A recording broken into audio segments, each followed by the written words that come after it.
Valentine's Day. Happy Valentine's Day. Happy Valentine's Day. Guys मैंने मुझे propose करा तो आप ही बताओ कि मुझे हाँ बोलो कि एका बाजूला प्रेमाच्या नावाखाली गिफ्ट्स, फुले, रेस्टॉरंट बुकिंगची शर्यत.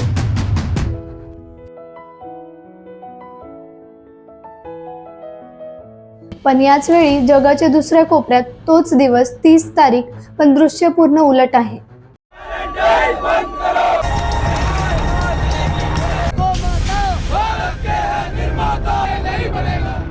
आणि या दोन चित्रांच्या मध्ये असतो मोबाईल स्क्रीनवर स्क्रोल करणारा एक सामान्य माणूस, ज्याला हे समजतच नाही की हा दिवस खरंच प्रेमासाठी बनलाय की त्याच्या वॉलेटसाठी.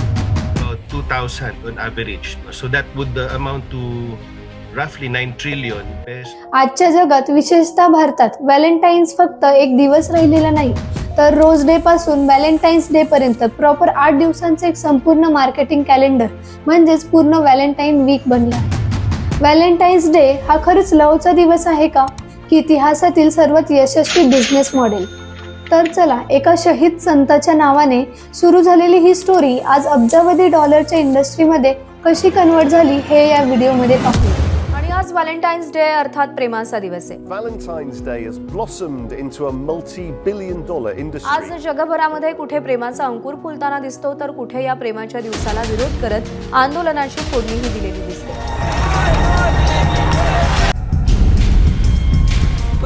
Valentine's Day.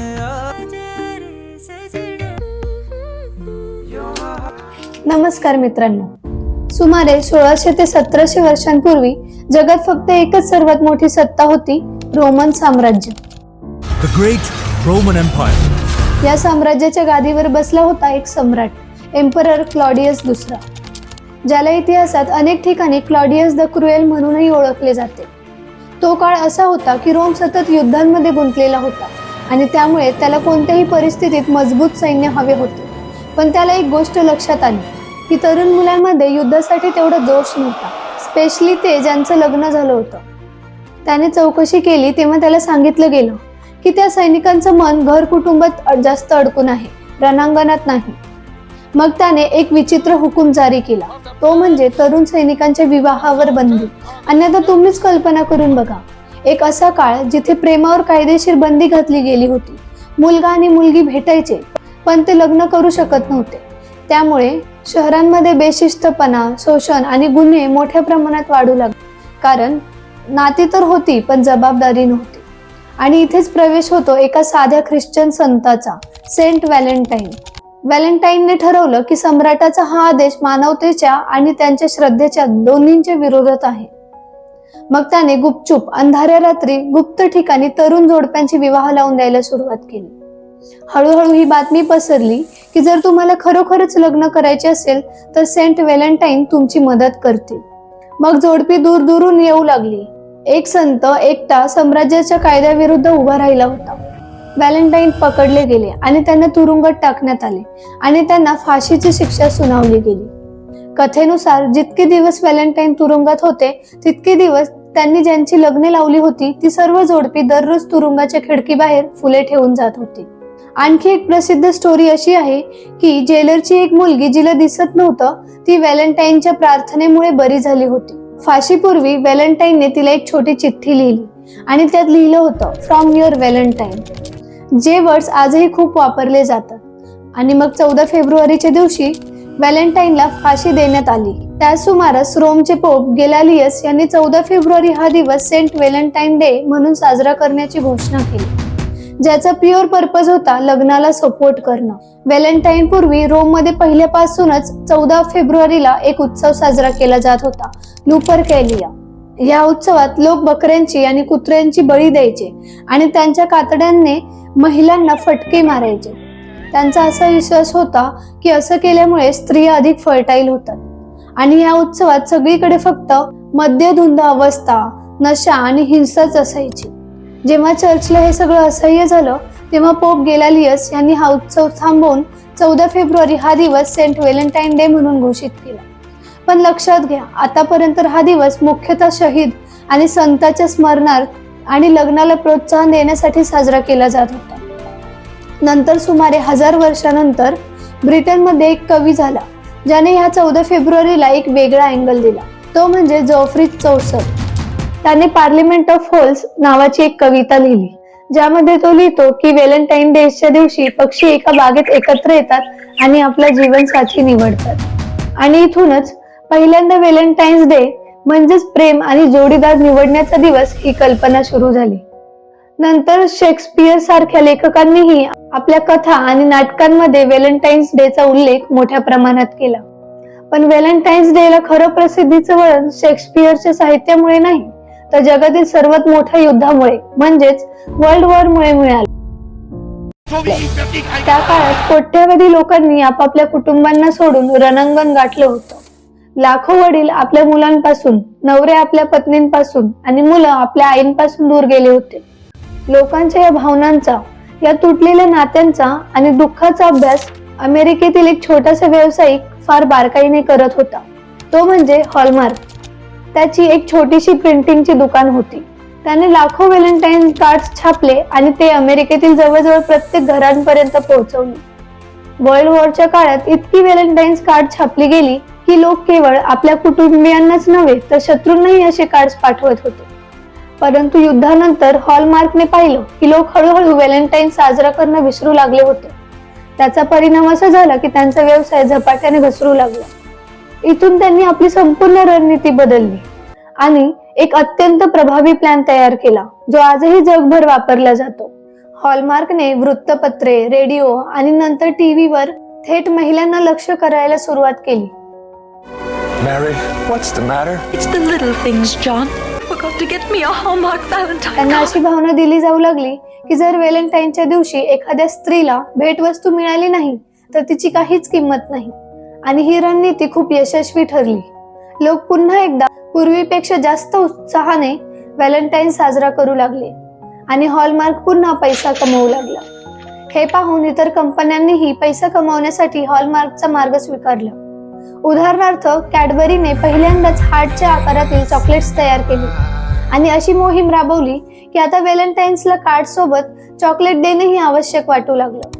मग यानंतर एकामागून एक दुसरे प्लेयर्स मैदानात उतरले.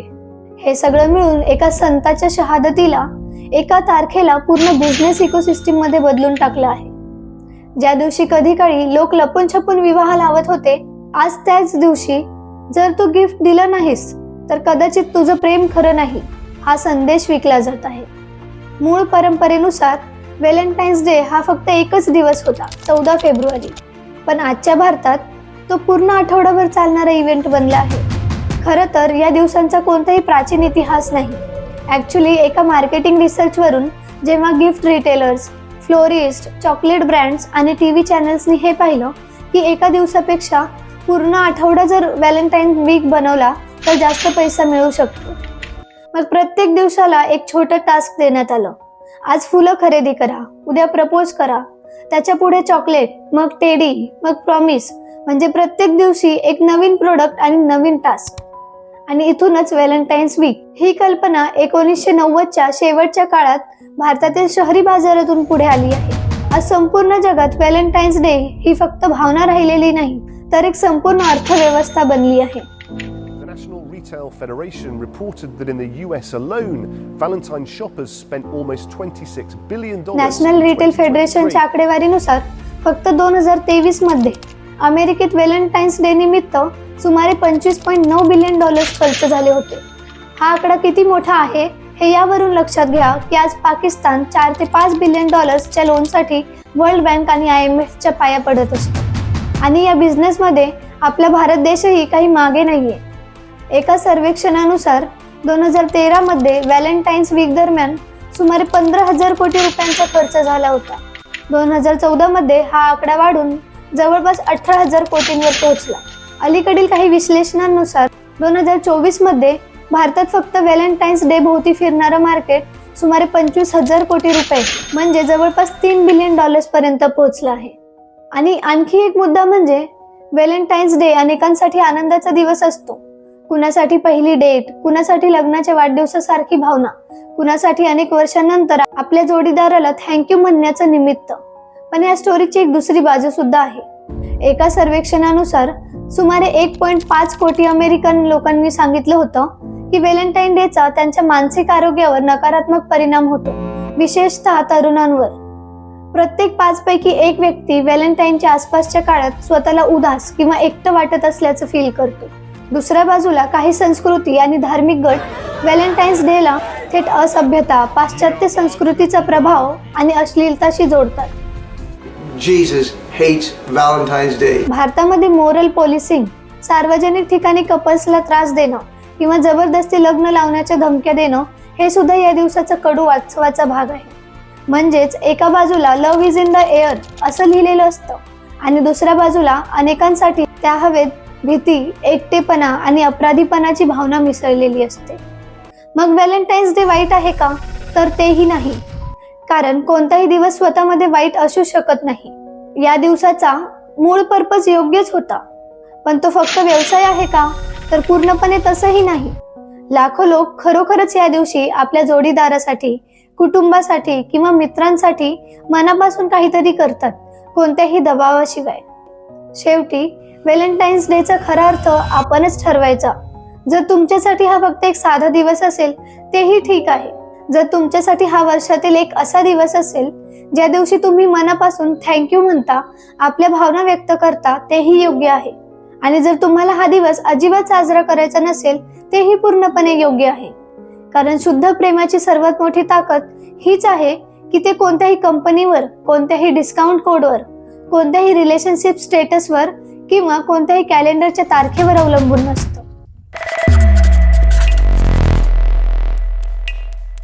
मित्रांनो, हा व्हिडिओ जर तुम्हाला आवडला असेल तर व्हिडिओला नक्कीच लाईक करा आणि आपल्या मराठी मित्रमैत्रिणींना शेअर करा. तुम्हाला हा व्हिडिओ कसा वाटला कॉमेंट सेक्शन मध्ये नक्कीच सांगा. चला तर मी भेटते पुढच्या व्हिडिओमध्ये. तोपर्यंत नमस्कार साथियों, आप भी मौसम का मजा लीजिए.